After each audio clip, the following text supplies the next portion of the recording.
નમસ્કાર, હું રાહુલ વેગડા એશિયાના સૌથી જૂના અખબાર મુંબઈ સમાચારના ડિજિટલ પ્લેટફોર્મ પર આપનું સ્વાગત કરું છું.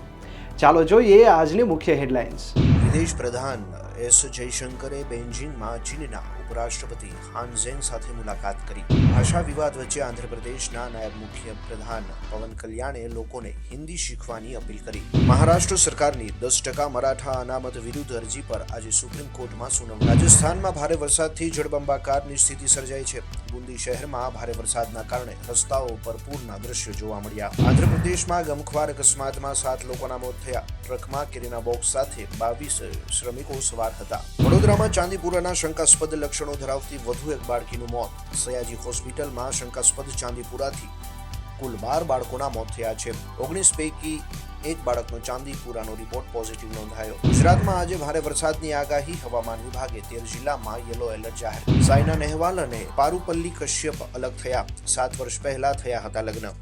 તો આ હતી આજની મુખ્ય હેડલાઇન્સ. આવા જ માહિતીસભર વિડીયોઝ અને મહત્વની અપડેટ્સ માટે જોતા રહો મુંબઈ સમાચારનું ડિજિટલ પ્લેટફોર્મ.